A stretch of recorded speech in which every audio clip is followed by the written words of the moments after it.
pra gente, por que mulher solteira não perde bebê? Mulher solteira perde bebê sim, só que na maioria das vezes elas não sabiam que elas estavam grávidas. Então elas têm um atraso menstrual, às vezes bem pequeno, tem uma menstruação mais volumosa, com um pouco mais de cólica e fica por isso mesmo. Atrasou, mas agora desceu.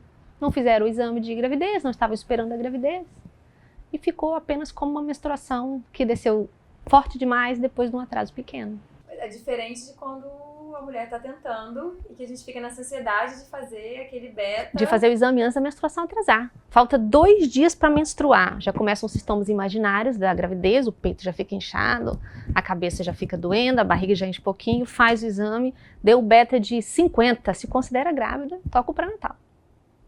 É isso aí, desse jeito. Desse jeito. Você, conta pra gente, por que você escolheu essa área de ginecologia, de obstetrícia?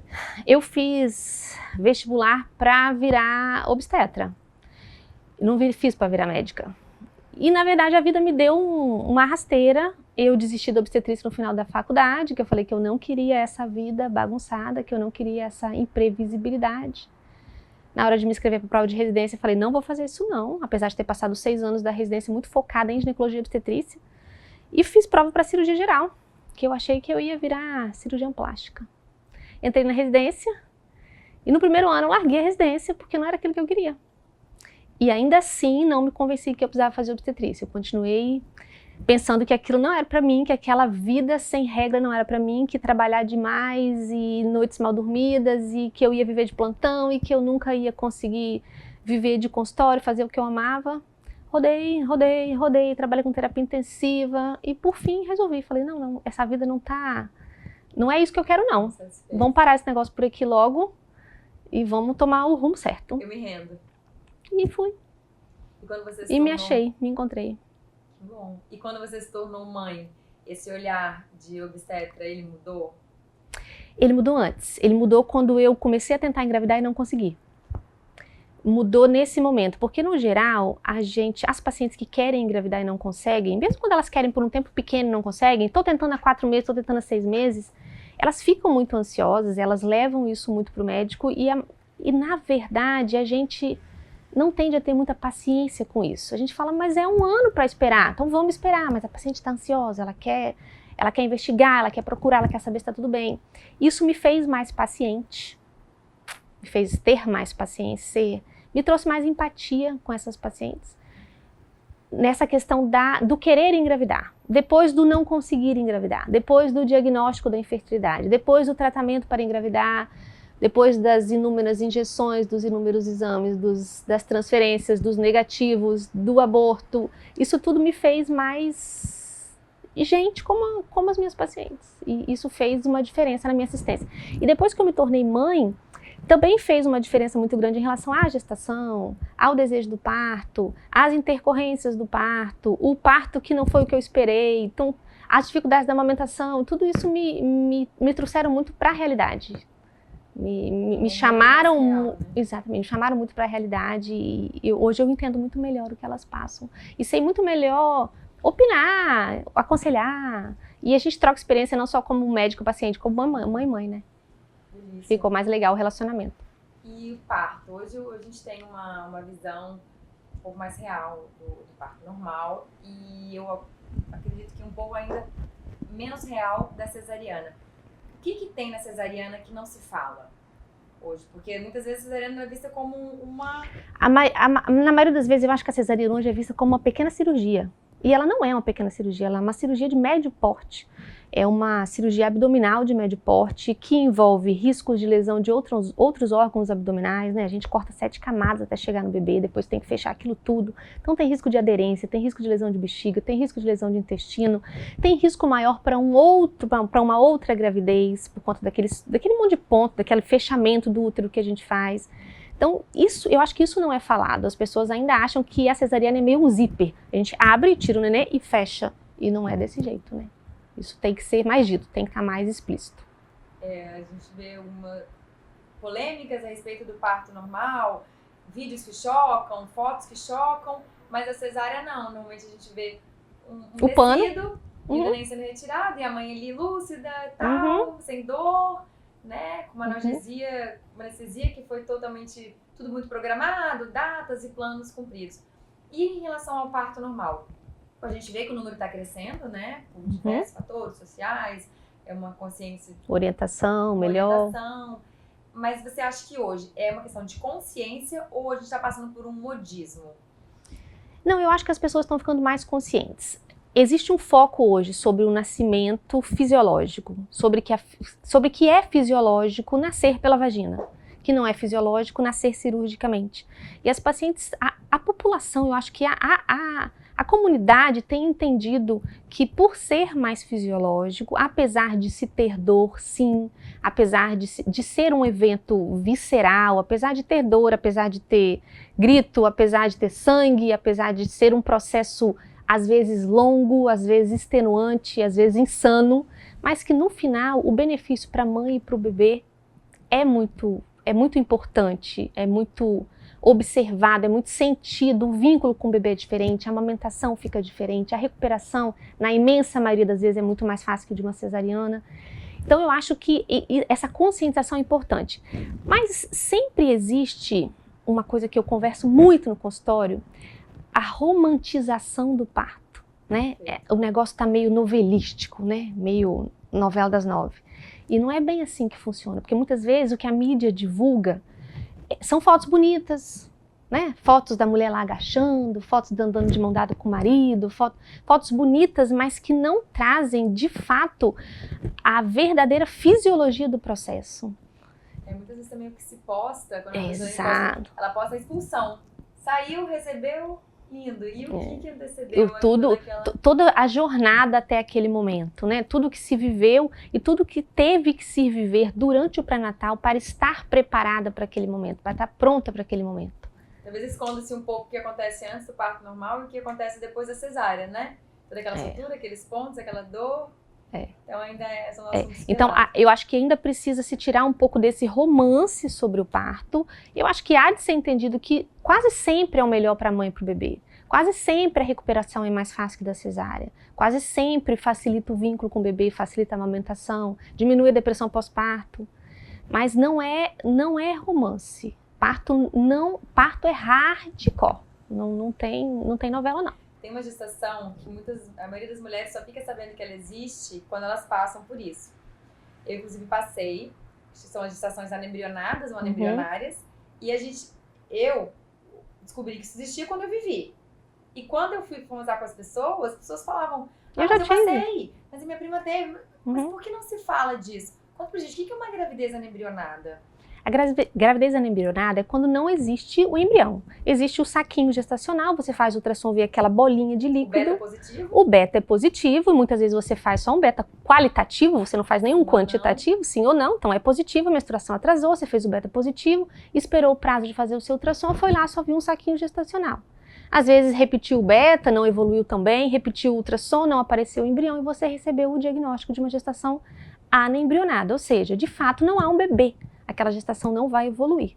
E quase sempre o próprio organismo é responsável por resolver aquela questão. Sua menstruação vai atrasar mais algum tempo, você vai começar a ter um sangramento em borra, depois você vai sangrar um pouco mais, ter uma cólica intensa, às vezes nem tão intensa quanto você estava esperando, e quase sempre você nem precisa ser submetido a nenhum procedimento cirúrgico. Seu próprio corpo dá conta de resolver aquela questão. Isso não implica em maiores riscos para futuras gestações, isso não implica em... Quem teve uma gestação anembrionada, não é mais provável que tenha uma segunda? Não, isso não implica em maiores riscos gestacionais futuros. Então eu acho que isso deve ser encarado de maneira mais leve, sabe? Deve ser encarado de maneira leve, esperar que o próprio organismo resolva a situação e depois entrar de peito aberto para uma outra gravidez. E as mulheres que passam por isso, depois que eu tive e eu escrevi sobre esse assunto na mídia, eu recebi muitas histórias, relatos, pedidos de socorro, mulheres que se sentiam grávidas, mães, por quê? Fiz o beta positivo, Sim. Fiz o ultrassom positivo, minha menstruação atrasou positivo, sou grávida. E a partir do momento que a gente se sente grávida, a gente sai grávida. Sim. E às vezes a sociedade, a família, o companheiro falam, mas nem tinha bebê. Mas aquela mulher se sentiu grávida. Então como é que essa relação? Não vamos falar só sobre a anembrionada, sobre as mulheres que passam por um aborto efetivo mesmo. O que a gente pode fazer para acolher melhor essa mulher, para respeitar esse tempo de luto dela? A mulher realmente já se sente mãe quando ela quando ela acha que ela está grávida, ela já tem a sensação de que ela é mãe, né? E quando ela vê o beta positivo, quando ela faz o ultrassom, principalmente num aborto, um aborto que você já viu o bebê, você já ouviu o coração, né? Quando você perde essa gravidez com 9, com 10, com 12 semanas, isso é a perda de um filho. E eu realmente considero que isso é a perda de um filho. É claro que quando você perde uma gestação de 9, de 10 semanas, é completamente diferente de você perder uma gestação com 38 semanas, por exemplo. Mas a gente não pode ignorar ou menosprezar esse sentimento de perda de um filho que uma mãe tem num processo de abortamento, ou seja, de uma gestação, num abortamento precoce, né? Porque a gente consideraria abortamento até 20 semanas, mas um abortamento precoce com 7, 8, com 10 semanas. E eu acho que essas mulheres, elas precisam ser acolhidas não só pelo profissional, mas também pela família. A família deve entender que foi uma perda muito importante. Às vezes a gente precisa de apoio psicológico, às vezes a gente precisa de psicoterapia para aprender a lidar com aquele momento. Às vezes é difícil para ela, espera, porque a gente sempre orienta, vamos esperar a natureza agir, vamos esperar o seu próprio corpo resolver a questão. Eu falo sempre isso, mas eu sempre deixo a porta aberta, assim, se tiver muito difícil para você lidar com isso, a gente pode ajudar a abreviar a resolução dessa questão. Exatamente, porque às vezes você fica esperando 20 dias, 30 dias, 40 dias, 60 dias, você não tem contraindicação de esperar do ponto de vista médico, mas você tem contraindicação de esperar do ponto de vista psicoemocional. Então, você sente que tem alguém... Exato, parece que o ciclo não se fecha, né? Parece que você perdeu, mas você não... Como se você não tivesse enterrado, como se você não tivesse resolvido aquela questão, como se você não tivesse preparada para seguir a sua vida dali para frente. Então eu acho que a principal questão a ser abordada foi uma perda sim, era um filho sim, a família tem que compreender e o médico tem que dar essa assistência, estar aberto até a entender que ela não se sente à vontade para esperar mais, que ela quer ser submetida a um procedimento, a uso de medicação ou uma cirurgia para resolver aquela questão e poder prosseguir, porque parece que a vida fica em suspenso naquele momento, né? As coisas não andam. E quando tudo acontece muito bem, dá muito certo e vem gêmeos. Tá acontecendo uma epidemia de gêmeos ou é uma impressão minha? Eu acredito que as gestações múltiplas tenham aumentado. Primeiro que as mulheres têm ficado grávidas, têm procurado engravidar mais velhas.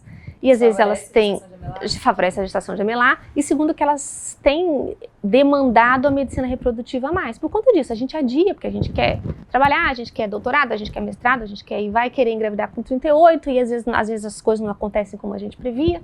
E aí vai para a medicina reprodutiva, para fertilização, para estimulação ovariana. Você acaba tendo como resultado gestações múltiplas, gemelares, trigemelares.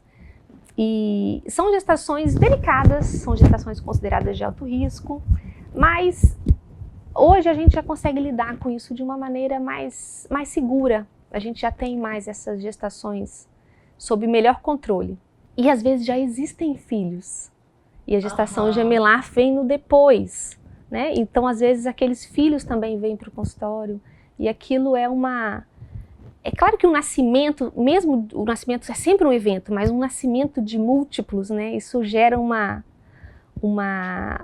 comoção familiar muito grande. Isso é muito bacana. Todo mundo fica encantado, né? Encanta todo mundo. Você falou sobre um evento. Até que ponto o parto é um evento?